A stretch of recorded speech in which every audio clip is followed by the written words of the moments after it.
생명을 살리는 7분 주일 골방 예배를 묵상 기도하심으로 시작하겠습니다.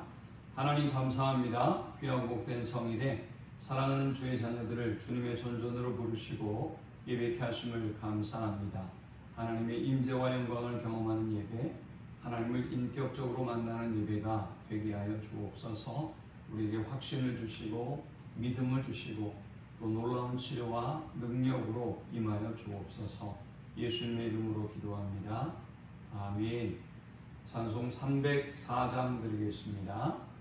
그 크신 하나님의 사랑 말로 다 형용 못하네. 저 높고 높은 별을 넘어 이 낮고 낮은 땅 위에 죄범한 영혼 구하려 그 아들 보내사 화목제물 삼으시고 죄 용서하셨네. 하나님 크신 사랑은 증량다 못하네. 영원히 변치 않는 사랑 성도여 찬양하세.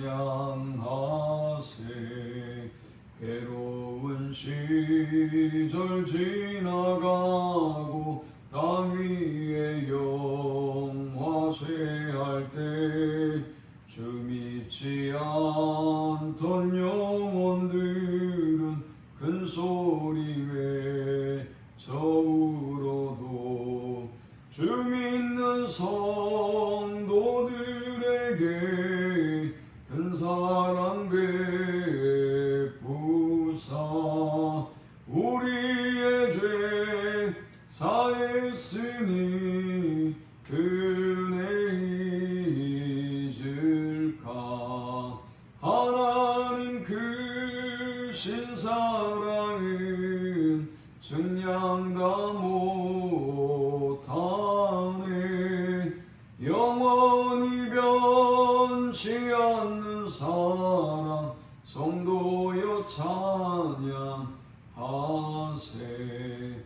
하늘을 두루마리 삼고 바다를 먹물 삼아도 한없는 하나님의 사랑 다 기록할 수 없겠네.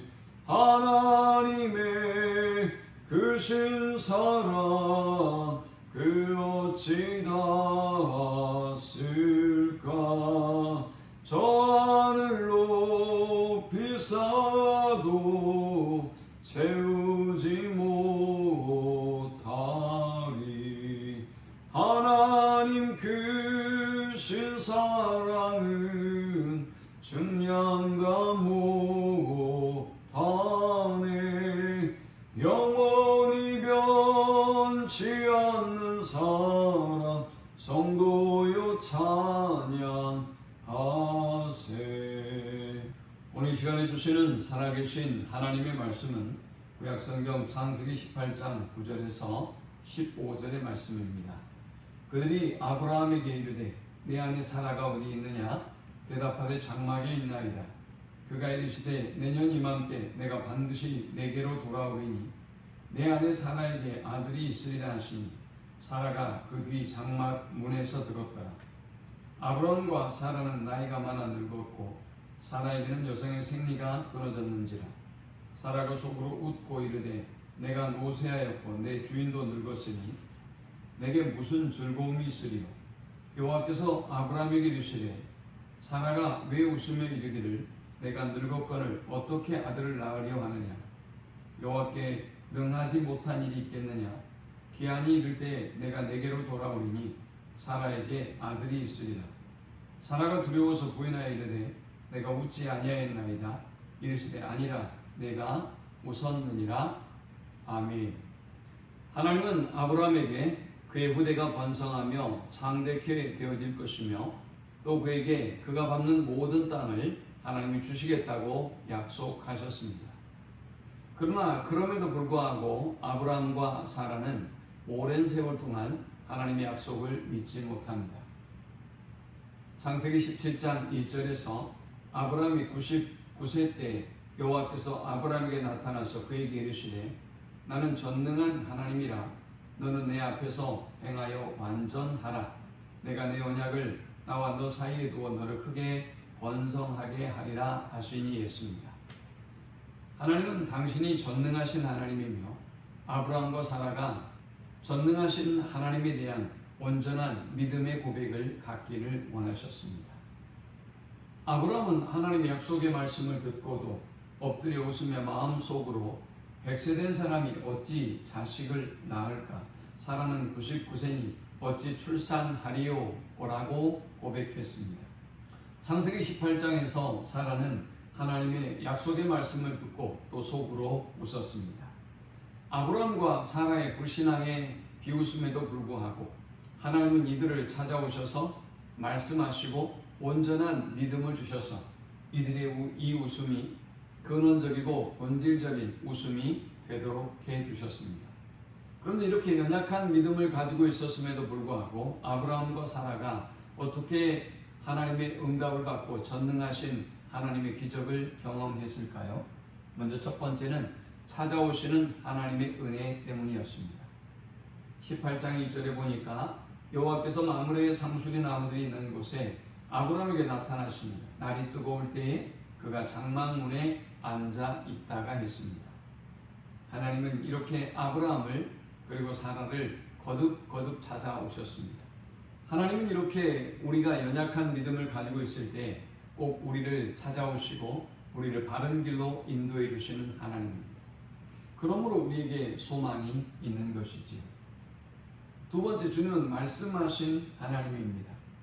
18장 2절에 눈을 들어 본즉 사람 셋이 맞은편에 서 있는지라 그가 그들을 보자 곧 장막문에서 달려나가 영접하며 몸을 땅에 굽혀 이르되 내 주여 내가 주께 은혜를 입었사오면 원하건대 종을 떠나 지나가지 마시옵고 물을 조금 가져오게 하사 당신들의 발을 씻으시고 나무 아래에서 씻어서 내가 떡을 조금 가져오리니 당신들의 마음을 상쾌하게 하신 후에 지나가소서. 당신들이 종에게 오셨음이니이다. 그들이 이르되 내 말대로 그리하라 라고 했습니다. 2절에 눈을 들어본즉 사람 셋이 맞은편에 서 있는지라 그가 그들을 보자 곧 장막문에서 달려나가 아브라함의 극진한 대접을 받고 그리고 그들은 아브라함에게 내 아내 사라가 어디 있느냐라고 물었습니다. 그리고 아브라함에게 말씀하셨습니다. 그가 이르시되 내년 이맘때 내가 반드시 내게로 돌아오리니 내 아내 사라에게 아들이 있으리라 하시니 사라가 그 뒤 장막문에서 들었더라. 하나님은 다시 아브라함에게 내년 이맘때 반드시 아들이 있을 것이라고 말씀하셨습니다. 그러나 그럼에도 불구하고 사라는 그것을 믿지 못하고 속으로 웃었다고 말씀하고 있습니다. 하나님은 사라와의 대화를 통해서 여호와께 능하지 못한 일이 있겠느냐? 기한이 이를 때 내가 내게로 돌아오리니 사라에게 아들이 있으리라 라고 말씀하셨습니다. 두 번째, 아브라함과 사라가 이렇게 놀라운 기적을 경험할 수 있었던 것은 바로 말씀하신 하나님의 은혜 때문입니다. 아브라함으로부터 극진한 대접을 받았던 그들은 이제 아브라함에게 내년에 반드시 아이가 생기게 될 것이라고 말씀했습니다. 그러나 그 사실을 사라는 믿지 못하고 또 속으로 웃었습니다. 그런데 하나님은 말씀하셨습니다. 여호와께 능하지 못한 일이 있겠느냐? 기한이 이를 때 내가 내게로 돌아오리니 사라에게 아들이 있으리라. 하나님 이렇게 말씀하시는 하나님입니다. 이 말씀을 통하여 우리에게 믿음의 확신을 주시고 그리고 우리가 온전한 믿음을 가질 수 있도록 우리를 인도해 주시는 것입니다. 세 번째, 이렇게 아브라함과 사라가 놀라운 은혜와 능력을 경험할 수 있었던 것은 믿음의 확신을 주시는 하나님의 은혜 때문이었습니다. 하나님이 이렇게 우리가 믿음이 없고 또 연약하여 흔들릴 때 우리를 찾아와 주시고 우리에게 말씀을 주시고 그리고 우리에게 확신을 심어주시는 하나님입니다. 하나님은 여전히 믿지 못하고 있는 아브라함에게 믿음을 주셨고 그리고 사라에게 믿음을 주셨습니다. 여호와께 능하지 못한 일이 있겠느냐? 기한이 이를 때 내가 내게로 돌아오리니 사라에게 아들이 있으리라. 사라가 두려워서 부인하여 이르되 내가 웃지 아니하였나이다. 이르시되 아니라 내가 웃었느니라 라고 하나님 말씀하셨습니다. 하나님은 바로 앞에 사라가 없음에도 불구하고 사라가 행했던 마음의 생각과 그 모든 것들을 하나님은 다 꿰뚫고 계셨습니다. 그리고 사라에게 믿음의 확신을 주셨습니다. 또 아브라함에게 믿음의 확신을 주셨습니다. 사랑하는 여러분, 이렇게 우리 하나님은 우리를 찾아오시는 하나님입니다. 우리에게 말씀하시는 하나님이십니다. 우리에게 믿음의 확신을 주시는 하나님입니다. 이렇게 찾아오시고 말씀하시고 확신을 주시는 하나님으로 말미암아 우리도 큰 믿음의 사람이 되어서 하나님의 놀라운 은혜와 능력을 경험하는 우리 모든 성도들이 되시기를 축원합니다. 하나님 감사합니다. 귀한 말씀을 통하여 은혜 받고 깨닫습니다. 찾아오시고 말씀하시고 확신을 주신 하나님으로 인하여 우리도 하나님의 놀라운 기적과 능력을 경험하는 저들이 되게 하여 주옵소서. 예수님의 이름으로 기도합니다. 아멘. 지금은 우리 주 예수 그리스도의 크신 은혜와 성부 하나님의 극진한 사랑과 성령의 인도 보교통 충만케 하심, 말씀하시고 찾아오시고 또 확신을 주시는 하나님으로 말미암아 날마다 삶 속에 놀라운 은혜와 능력을 경험하는 삶을 살기를 소망하는 모든 주의 백성들의 머리 위 이제로부터 영원토록 함께 있을지어다. 아멘.